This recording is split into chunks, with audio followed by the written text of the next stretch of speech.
сәлеметсіздер ме, құрметті көрермендер? Бізді тұрақты көріп, әрбір шығармашылығымызға лайк басып, пікір қалдырып, қолдау көрсетіп жүрген барша оқырманымызға шын жүректен алғыс айтамыз. Сіздердің қолдауларыңыз бізге жаңа әсерлі оқиғаны ұсынуға күш береді. Ендеше әңгімені бастайық. Қос құрбы. Бірінің есімі Айдана, екіншісі Мөлдір. Екеуі бала кезден бірге өсті. Бір мектепте оқып, бір партада отырды. Барлық армандарын бірге бөлісетін. Мектеп бітірген соң тағдырлары екі бөлек жолға түсті. Айдана небәрі 21 жасында тұрмысқа шықты. Күйеуі Арман еңбекқор, сабырлы жігіт еді. Көп ұзамай олардың екі баласы дүниеге келді. Үй іші шаттыққа толып тұрды. Ал Мөлдір болса, мен алдымен өз аяғыма тұрамын, кейін тұрмыс құрамын деп қалада қалып жұмыс істеді. Жылдар өте берді. Бір қарағанда Мөлдірдің өмірі жақсы сияқты көрінетін. Жақсы қызмет, әдемі киім, қымбат телефон. Бірақ кешкісін бос пәтерге жалғыз қайтатын. 32 жасқа келгенде ғана жалғыздықтың салмағын анық сезіне бастады. Бір күні Айдана телефон шалды. Мөлдір, сен бізге келмей кеттің ғой? Балалар да сені сұрап жүр. Демалыста келіп кетші. Міндетті түрде барамын. Содан кейін Мөлдір әр демалыс сайын құрбылысының үйіне келетін болды. Балалар оны көрсе қуанып, Мөлдір тәте келді деп алдынан жүгіріп шығатын. Ол да балаларға ойыншық, тәттілер әкеліп, бар мейірімін төгетін. Сырттай қараған адам олардың нағыз тату отбасы екенін ойлайтын. Бірақ уақыт келе күтпеген жағдай басталды. Айдананың күйеуі Арман алғашында Мөлдірге жай ғана құрбысы ретінде қарайтын. Кейін оның келген күндерін күтетін болды. Айдана, Мөлдір бүгін келмей ме деп сұрайтын. Айдана бұған мән бермеді. Жай сұрап жатқан шығар деп ойлады. Ал Мөлдір болса, Арманның өзіне өзгеше қарай бастағанын байқаса да үндемеді. Ол құрбысының отбасына ешқашан зиян тигізгісі келмейтін. Бірақ кейде адам сезімді тоқтатамын дегенмен тағдыр мүлде басқа сынақ дайындап қояды. Мөлдір бұрынғыдай әр демалыста Айдананың үйіне келіп тұрды. Балалар оны туған тәтесіндей жақсы көретін. Бір күні Айдана, Мөлдір, сен балаларға қарап отыршы, мен дүкенге барып келейін деп шығып кетті. Үйде Арман мен Мөлдір ғана қалды. Шай ішесің бе деді Арман. Шейін? Екеуі үнсіз отырып шай ішті. Сол күні Арман Мөлдірдің жұмысы, өмірі жайлы ұзақ сұрады. Жалғыз жүру қиын емес пе? Кейде қиын, бірақ үйреніп кеттім. Арман оның жанарынан мұңды байқады. Сол күннен кейін ол Мөлдірге жиі көңіл бөле бастады. Бірде Айдана балалармен аулада жүргенде Арман ас үйде жалғыз отырған Мөлдірге, егер бірдеңе керек болса айт, көмектесем деді. Рахмет, бәрі жақсы. Бірақ Арман мұнымен тоқтамады. Бірнеше күннен кейін ол Мөлдірге жұмысқа қажет құжаттарды рәсімдеуге көмектесті. Кейін көлігімен үйіне жеткізіп салатын болды. Жалғыз жүрген әйелге қолдау керек қой деп ақталатын. Мөлдір алғашында бұл жай ғана адамгершілік шығар деп ойлады. Бірақ уақыт өте келе Арманның қамқорлығы жиілей түсті. Туған күнінде ол бұл саған кішкентай сыйлық деп әдемі гүл шоғын ұсынды. Мұның қажеті жоқ еді. Айдана не дейді? Ол мұны жай ғана құрбысына көрсетілген құрмет деп ойлады. Мөлдірдің көңілі алай-дүлей болды. Бір жағынан көптен бері ешкім оған мұндай ықылас танытпаған еді. Екінші жағынан бұл ең жақын құрбысының күйеуі. Сол түні ол ұйықтай алмады. Мен бұл үйге енді бармаған дұрыс шығар деп ойлады. Бірақ дәл сол сәтте Арман оған, сен мені түсінетін жалғыз адамсың. Сені көрмесем, бірдеңе жетіспейтіндей болады деген хабарлама жіберді. Мөлдір телефонға ұзақ қарап отырды.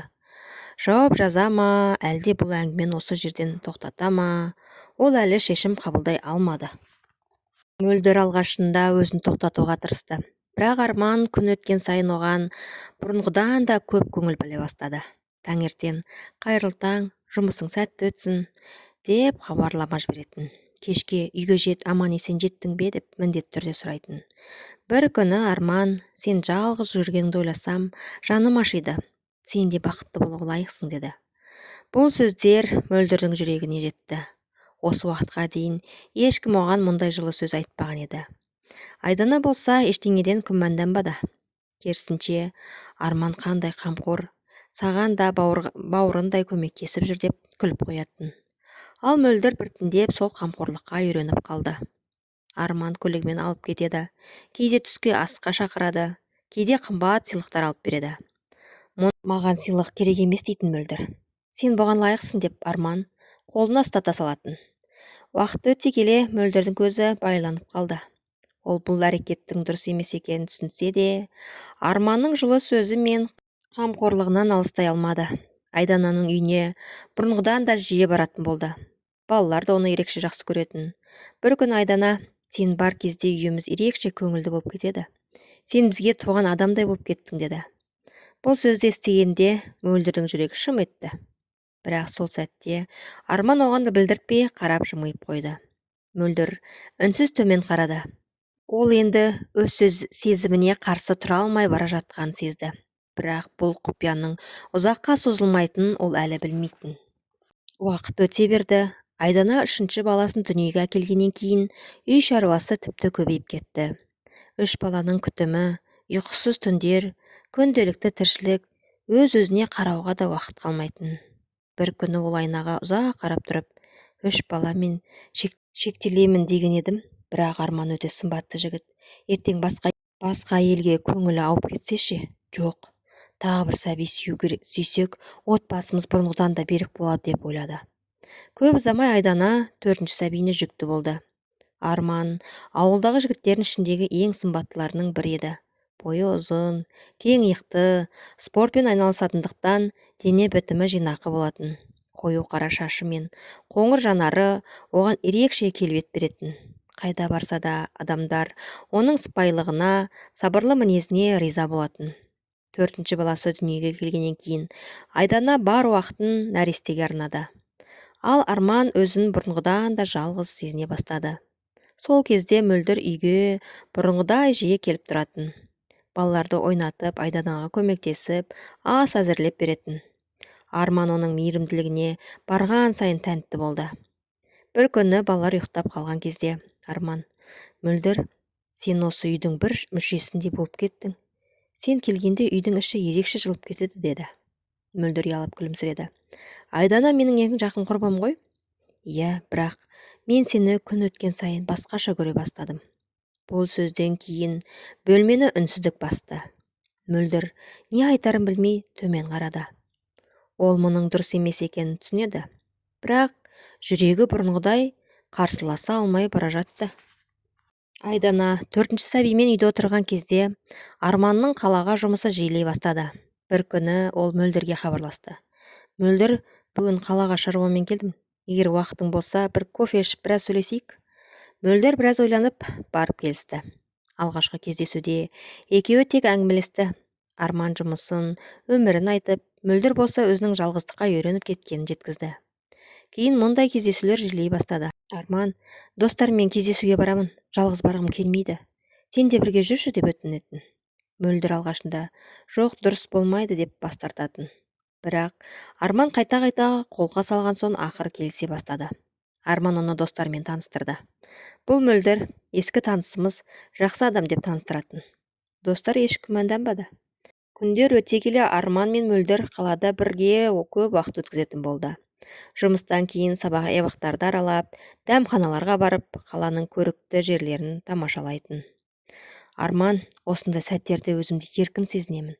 Сенің жаныңда уақытым қалай өткен байқамай қаламын, дейтін. Ал Мөлдір оның сөздеріне үнсіз ғана жымиып жауап беретін. Бірақ әр кездесуден кейін үйіне қайтқанда оның жанына бір ғана ой мазалайтын. Мен ең жақын құрбымның сенімін ақтап жүрмін бе? Ол бұл сұрақтары қашқан сайын ар-ожданның дауысы күшейе түсті. Ал Айдана болса, үйінде 4 баласының қамымен жүріп, күйеуі мен ең жақын құрбысына бұрынғыдай шексіз сенетін. Уақыт өткен сайын Арман мен Мөлдірдің қаладағы кездесулер жиілей түсті. Арман енді қалаға тек жұмыспен ғана емес, Мөлдірді көру үшін де баратын. Бүгін жаңа мейрамхана ашылыпты. Жүр бірге барып қайтайық, деді бір күні.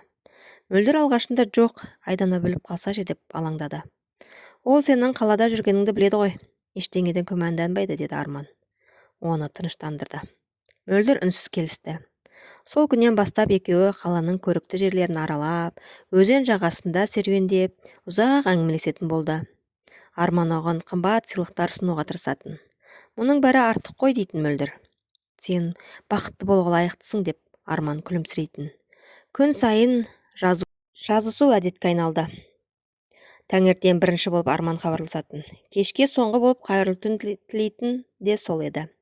Бір күн Арман кенеттен: мөлдір, бір нәрсе сұрасам бола ма? Айта бер. Егер менің өмірімде сен бұрын кездестіргенде бәрі басқаша болар ма еді? Мөлдір үнсіз қалды. Жауап беруге жүрегі дауламады. Ол терезеден сыртқа ұзақ қарап отырды.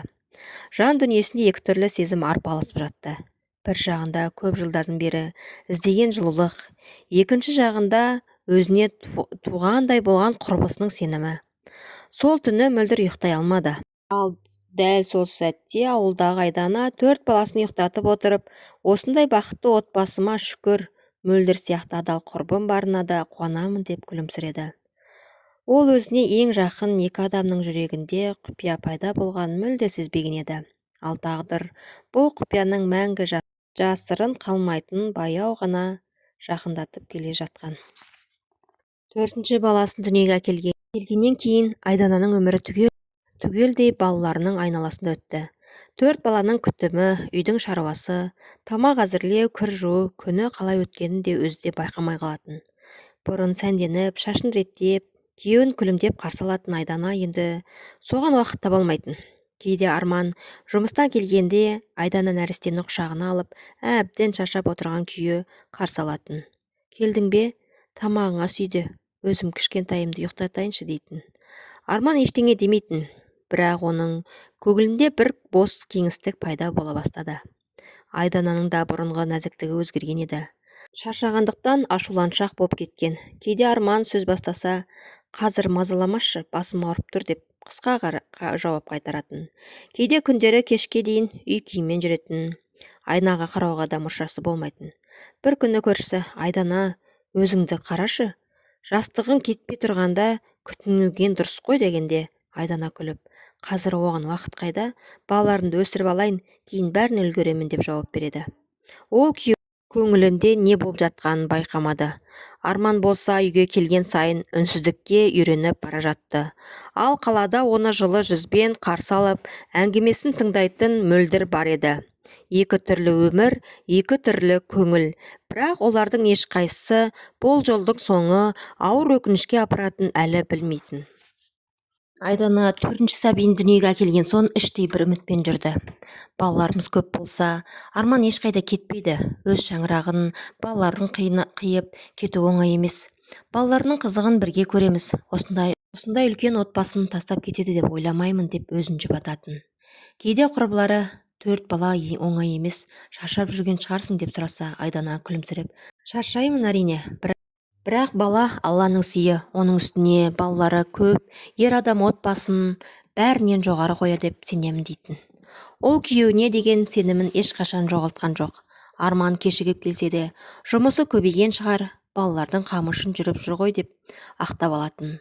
Ал Арман болса күннен күнге үйден гөрі қалаға жиі шығатын болды. Айдана да оның бұл өзгерісін 4 баланың қамымен жүріп мүлде байқамады. Ол тек отбасының амандығын ойлап, балаларымыз көп болса, шаңырағымыз да берік болады деген сеніммен өмір сүріп жүрді. Бірақ өмір кейде адамның сенімін ең ауыр жолмен сынайтын Айдана әлі білмейтін еді. Күндер өте берді. Айдана 4 баласының қамымен таңның атысы, күннің батысына дейін үй шаруасынан қол босамайтын. Арман болса бұрынғыдай үйге асықпайтын болды. Жұмыс көбейіп кетті. Бүгін кешігемін дейтін телефон арқылы. Айдана еш күмәнданбай: жарайды, абайлап жүр, біз күтеміз деп жауап беретін. Ал сол уақытта Арман қалада мөлдірмен кездесіп жүретін. Бір күні ол: мөлдір, сенің жаныңда өзімді еркін сезінемін. Үйде тек шаруадан басқа әңгіме жоқ, ал сен мені тыңдайсың деді. Мөлдір үнсіз қалды. Ол бұл сөздің дұрыс емес екенін түсінді, бірақ Арманнан алыстай алмады. Арман оның қолынан ұстамақ болды. Мөлдір қолын жайлап тартып алды. Арман, біз шектен аспауымыз керек. Айдана менің ең жақын құрбым. Арман ауыр күрсінді. Білемін, бірақ сезіміме ие болу күннен күнге қиындап барады. Осыдан кейін де екеуі араласа берді. Мөлдір өз-өзін жұбататын: біз ешкімге зиян жасап жатқан жоқпыз, тек сөйлесіп жүрміз. Бірақ іштей оның бұл ойының өзі шындыққа жанаспайтын сезетін. Ал Айдана сол кеште 4 баласын құшағына алып, әкелерің бүгін де жұмыста жүр, біз үшін еңбек етіп жүр ғой деп балаларын жұбатты. Ол әлі де күйеуіне де құрбысына да бұрынғыдай сенетін. Бірақ өтірікке құралған құпияның ұзаққа созылмайтыны тағдыр әлде қашан шешіп қойған еді. Күздің бір күні Арман: Айдана, ертең қалаға жиналысқа барамын, 1-2 күнге кешігіп келуім мүмкін деді. Айдана әдеттегідей сеніп қалды. Жарайды, жолың болсын, балаларды уайымдама, өзім қараймын. Арман қалаға жеткен бойда Мөлдірге хабарласты. Мен келдім, сен жұмыстан шыққан соң кездесеміз бе? Жарайды, деді Мөлдір. Екеуі кешке дейін бірге жүрді. Қаланы аралап ұзақ әңгімелесті. Арман күлімсіреп: соңғы кезде сені көрмесем, күнім өтпейтіндей болып кетті деді. Мөлдір үндемеді. Жүрегі бір нәрсенің дұрыс емес екенін айтып тұрса да, сол кездесулерден бас тарта алмады. Сол күні кешке Айдана Арманға бірнеше рет хабарласты. Телефоны сөніп тұрды. Батареясы отырып қалған шығар деп өзін жұбатты. Бірақ түн ортасында Арманның әлеуметтік желіде аккаунтында соңғы рет желіде болған деген белгі көрінді. Телефоны өшіп тұр деуші еді, сонда қалай деп Айдана көңіліне алғаш рет күмән ұяла бастады. Таңертең Арман өзі хабарласты. Кеше жиналыс кеш бітті. Телефонның қуаты таусылып қалыпты. Жарайды, деді Айдана. Дауысы сабырлы болғанымен жүрегінде бұрын соңды болмаған мазасыздық пайда болды. Сол күннен бастап ол күйеуінің әрбір сөзіне, әрбір кешігуіне еріксіз мән бере бастады. Ал Арман мен Мөлдір болса, бұл күмәннің енді ғана басталғанын әлі сезбеген еді. Бірнеше ай өткен соң Арман мен Мөлдір бұрынғыдай жасырын кездесіп жүрді. Бір күні Арман: мен осылай 2 өмір сүргім келмейді. Не бәрін тоқтатамыз, не өмірімізді өзгертеміз деді. Мөлдір ұзақ үнсіз отырды. Айдана менің құрбым, 4 баласы бар. Білемін, бірақ мен саған деген сезімімді жасыра алмаймын, деді Арман. Күндер өте келе екеуі ауыр шешім қабылдады. Бір күні Арман үйге келіп Айданамен ұзақ сөйлесті. Айдана, мен саған өтірік айтқым келмейді. Менің өмірім өзгерді. Бізге бөлек жолмен жүрген дұрыс шығар. Айдана алғашында бұл сөздерге сенбей қалды. Не айтып тұрсың? 4 баламыз бар ғой? Арман үнсіз төмен қарады. Сол күннен кейін ол үйден кетіп қалды. Айдана 4 баласымен шаңырақта жалғыз қалды. Ал Мөлдір болса, бұл шешімнің қаншалықты ауыр екенін сол кезде ғана түсінді. Ол жеңіске жеткендей сезінбеді. Керісінше, ең жақын құрбысының көз жасын ойлаған сайын жүрегі өкінішке керней барды. Арман да жаңа өмір бастаймын деп ойлағанмен артында 4 баласы мен олардың сағынышы қалғанын ұмыта алмады. Өмір өзгерді, бірақ ешкім бұл оқиғадан өзін толық бақытты сезіне алмады. Арман үйден кеткен күннен бастап Айдананың өмірі күрт өзгерді. Үйдің іші бұрынғыдай емес, тым-тырыс болып қалды. 4 бала анасынан әке қашан келеді деп қайта-қайта сұрайтын. Ал Айдананың бұл сұраққа жауап беруге шамасы келмейтін. Түн болғанда балаларын ұйықтатып болған соң жалғыз өзі ас үйде үнсіз отырып қалатын. Көз жасын ешкімге көрсетпеуге тырысатын. Менің қай жерім кем болды? Отбасымды сақтау үшін 4 баланы дүниеге әкелдім. Неге бұлай болды деген ойлар маза бермеді. Бірнеше апта бойы тәбеті қашты. Тамақ ішкісі келмейтін. Кей күндері төсектен тұрғысы да келмейтін. Балалар үшін ғана өзін қолға алып жүрді. Көршілері мен туыстары оның жүдеп кеткенін байқап, Айдана өзіңді күт, балаларыңа сен керексің деп жұбататын. Бірақ жаралы жүректі жұбату оңай емес еді. Бір күні үлкен ұлы анасының көз жасын көріп, анашым жыламашы, біз бармыз ғой деп құшағына келіп оралды. Сол сәтте Айдана өзін ұстай алмай, балаларын құшақтап ұзақ жылады.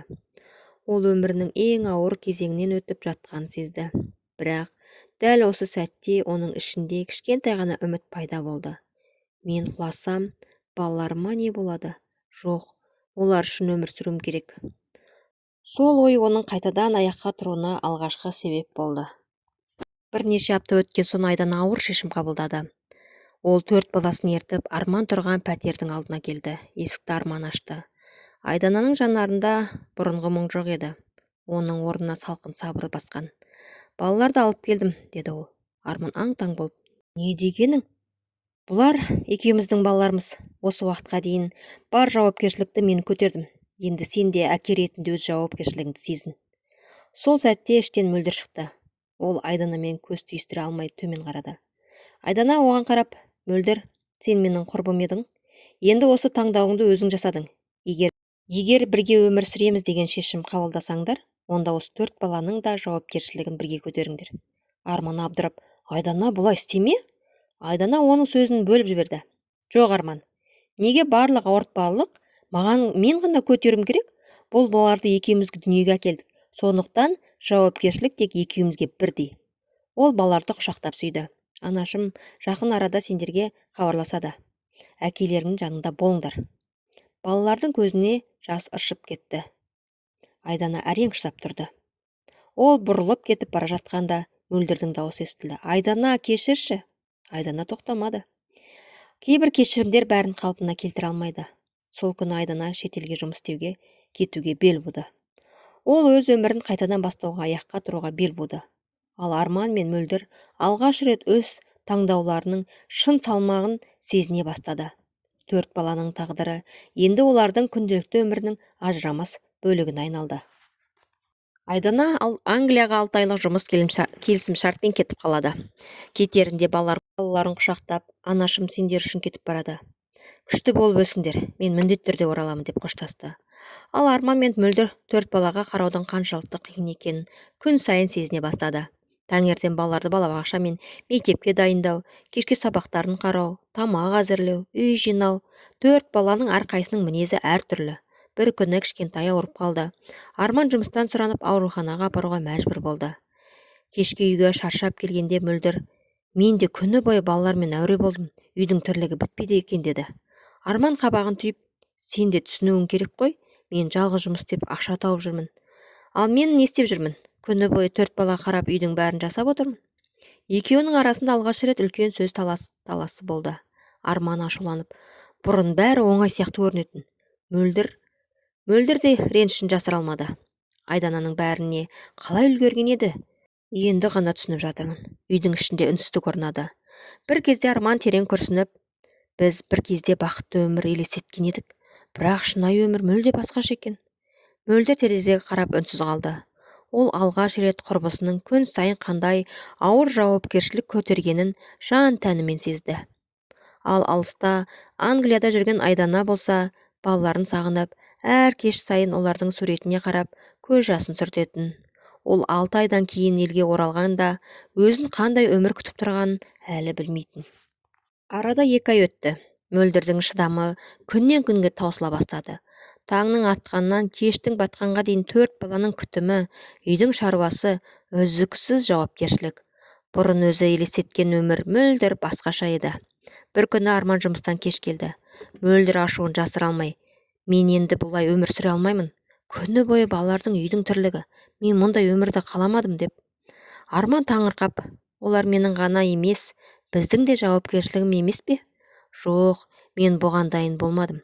Мен сені таңдадым, 4 баланың анасы болуды емес. Осы сөзден кейін екеуінің арасында үлкен жанжал шықты. Ертеңінде таңертең Арман балаларды мектептен балабақшаға апарып келгенде үйдің есігі ашық тұрды. Мөлдірдің барлық киімі жоқ еді. Үстелдің үстінде бір ғана хат жатты. Мені кешір, мен бұндай өмірге шыдай алмадым. Өз бақытымды осы жерден табамын деп ойладым, бірақ қателестім. Маған бұл жауапкершілік тым ауыр екен. Қош бол. Арман орындыққа үнсіз отырып қалды. Енді ол үйде 4 баламен жалғыз қалғанын түсінді. Сол күні ол анасына телефон шалды. Анашым, маған көмегіңіз керек. Бірнеше күннен кейін Арманның анасы келіп, ұлы мен немерелерінің қасына көшіп келді. Үйдің тіршілігі қайта жандана бастады. Әжесі балаларына тамақ дайындап, мектепке шығар салып, үйдің берекесін кіргізуге тырысты. Бір күні кешке анасы Арманға, балам, отбасының қадірін кеш түсіндің, кейбір қателіктің өтеуі ауыр болады деді. Арман үнсіз басын төмен түсірді. Ол Айдананың 4 бала мен осының бәрін жалғыз көтеріп жүргенін енді ғана толық түсіне бастаған еді. Ал Англияда жүрген Айдана болса, әлі де балаларын тезірек оралатын күнде санап жүрген. Мөлдір кеткеннен кейін Арманның өмірі мүлде өзгеріп кетті. Таңғы сағат 6-да оянып, балаларды мектеп пен балабақшаға дайындайды. Жұмысқа асығады. Кешке қайтқанда балаларды алып кетеді. Үйге келген соң анасы екеуі кешкі ас әзірлеп, балалардың сабағын қарайтын. Бір күн анасы: балам, Айдана осының бәрін жалғыз өзі атқарды. Сен оның қаншалықты шаршағанын енді түсінген шығарсың, деді. Арман ауыр күрсінді. Иә анашым, мен өте кеш түсіндім. Балалардың да әкесіне деген сағынышы мен өкпесі байқала бастады. Бір күні үлкен ұлы: әке, анашым қашан келеді? Біз оны қатты сағындық, деді. Арман үнсіз қалды. Ол жауап бере алмады. Сол түні балалар ұйықтап болған соң Арман телефонындағы ескі суреттерді аша бастады. Онда Айдана күлімдеп тұр. 4 бала кішкентай, барлығы бақытты көрінеді. Арман суреттерге ұзақ қарап отырып: мен өз бақытымды өз қолымнан бұзыппын, деп сыбырлады. Ал сол сәтті Англияда жүрген Айдана жұмыстан кейін жалғыз бөлмесінде балаларымен бейне қоңырау арқылы сөйлесті. Анашым, қашан келесіз? Деп сұрады кішкентай қызы. Айдананың көзіне еріксіз жас келді. Аз қалды жаным, жақында сендердің жандарыңа барамын. Қоңырау аяқталған соң Айдана чемоданның ішінде балаларын алған сыйлықтарын қайта-қайта қарап шықты. Ол елге оралғанда тек балаларын құшақтауды армандайтын. Ал Арман болса, Айдананың кешірімін ең қиын кешірім болатынын енді ғана түсіне бастаған еді. Алтай зулап өте шықты. Айдананың Англиядағы келісімшарты аяқталды. Ол жинаған ақшасына балаларына киім, ойыншықтар, тәттілер алып туған еліне қайтатын күнді тағатсыздана күтті. Ұшақ жерге қонғанда жүрегі қатты соғып тұрды. Балаларым қалай екен, қатты сағындым, деп қайта-қайта ойлады. Үйіне келгенде есікті Арманның анасы ашты. Екеуі үнсіз бір-біріне қарады. Кел қызым, балалар сені күнде күтіп жүр, деді. Айдана үйге кірген бойда 4 баласы жүгіріп келіп, анасына асылып кетті. Анашым, анашым келді. Балалар анасының мойнынан құшақтап жылап жіберді. Айдана да көз жасына ие бола алмады. Жандарым, сендерді қатты сағындым. Бұл көріністі Арман үнсіз бақылап тұрды. Ол Айдананың жүзінде қарауға батылы жетпеді. Балалар біраз тынышталған соң Арман жайлап: Айдана, сөйлесуге бола ма? Айдана сабырлы үнмен: айта бер. Мен өте үлкен қателік жасадым. Соның жазасын осы 6 ай бойы күн сайын тарттым. Балалардың жауапкершілігін, сенің қандай қиындықты көргеніңді енді ғана түсіндім. Айдана үнсіз тыңдап тұрды. Өлдір кетіп қалды, деді Арман. Айдананың жүзінде еш өзгеріс байқалмады. Ол кететінін мен бұрын-ақ сезгенмін. Арман таңырқап қалады. Өйткені отбасы бұзу оңай, ал оны сақтау үшін жүрек, сабыр және үлкен жауапкершілік керек. Үйдің іші үнсіз қалды. Арман басын төмен түсіріп: маған тағы бір мүмкіндік бере аласың ба? Айдана бірден жауап бермеді. 4 баласына қарап шықты. Содан кейін ғана баяу ғана: бұл сұрақтың жауабын дәл қазір айта алмаймын. Арман үнсіз қалды. Ал енді бәрі Айдананың шешіміне байланысты екенін түсінді. Арманның маған тағы бір мүмкіндік бере аласың ба деген сұрағынан кейін үйдің ішін үнсіздік басты. Айдана бірден жауап бермеді. Ол балаларын құшағына қысып, өз бөлмесіне кіріп кетті. Сол түні ұйқысы қашты. Көңілінде өкпе, сағыныш та, ашу да қатар арпалысып жатты. Ертеңінде ауылдан анасы телефон соқты. Қызым, амансың ба? Айдана көз жасын тыя алмай: анашым, мен не істерімді білмеймін. Анасы біраз үнсіз қалды. Қызым, шешімді ешкім сенің орныңа қабылдамайды. Бірақ бір нәрсені ұмытпа. Балалардың әкесі біреу ғана. Ертең олар өседі. Әкем қайда деп сұрайды. Егер адам шын өкініп, қатесін түсініп, түзелуге дайын болса, кешіруде үлкен жүректің ісі. Бірақ кешіру болғанды ұмыту емес, ол жаңа өмірдің жаңа шартпен бастау. Бұл сөздер Айдананы ұзақ ойға батырды. Кешке қарай Арман тағы да келді. Бұл жолы қолында ештеңе жоқ, тек жүрегінде өкініш қана бар еді. Айдана, мен сенен ештеңе талап етпеймін. Тек бір мүмкіндік сұраймын. Сенің сеніміңді жоғалттым. Енді оны қайтадан ақтау үшін қанша уақыт керек болса да күтемін. Айдана біраз үнсіз тұрды. Сосын жай ғана: егер бұл отбасын қайта бастайтын болсақ, бәрі бұрынғыдай болмайды. Білемін. 4 бала екеумізде ортақ жауапкершілігіміз. Үйдің шаруасы да, балалардың тәрбиесі де тек менің міндетім емес. Маған барлық жағынан тірек боласың. Уәде бере аласың ба? Арман еш ойланбастан: уәде беремін. Ол алғаш рет әйелінің қолынан ұстап, осы уәдені өмір бойы орындаймын, деді. Сол күні кешке балалар да жүгіріп келді. Анашым, әкешім, екеуің ренжіспеңдерші. Балалардың сөзін естігенде екеуінің де көздеріне жас келді. Бірнеше күннен кейін Арман отбасын қалаға алып шықты. Балаларға көптеген армандаған ойыншықтарын алып берді. Айданаға кішкентай ғана сыйлық ұсынды. Бұл сыйлықтан да қымбат нәрсе бар, деді Айдана. Ол не? Сенің өзгергенің. Арман күлімсіреп басын изеді. Уақыт өте келе олардың үйінде күлкі қайта естіле бастады. Арман балалардың тәрбиесіне белсене араласып, Айданаға әрдайым көмектесетін болды. Айдана да жүрегіндегі жара бірден жазылмаса да, күйеуінің іс-әрекеті арқылы сенімі біртіндеп қайта оралды.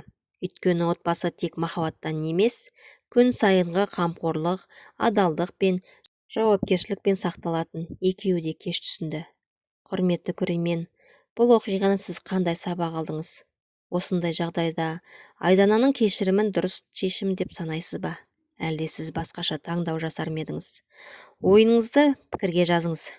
Егер әңгіме ұнаса, лайк басып, арнаға жазылуды ұмытпаңыз. Бұл оқиғадан қандай ой түйіндіңіз? Сіздің ойыңызша қазіргі таңда кейбір жастардың арасында жауапкершілік азайып бара жатыр ма? Әлде бұл адамның жасына емес, тәрбиесі мен өз таңдауына байланысты ма? Айдананың орнында болсаңыз кешірер ме едіңіз? Ал Арманның әрекетіне қандай баға бересіз? Пікіріңізді міндетті түрде төменге жазыңыз. Сіздің әрбір ойыңыз біз үшін маңызды. Егер әңгіме ұнаса, лайк басып, арнаға жазылып, қай қаладан тыңдап отырсыз, сағат нешеде тыңдап жатырсыз, қоңыраушаны басуды ұмытпаңыз. Келесі әсерлі оқиғада аман есен жүздескенше сау болыңыз.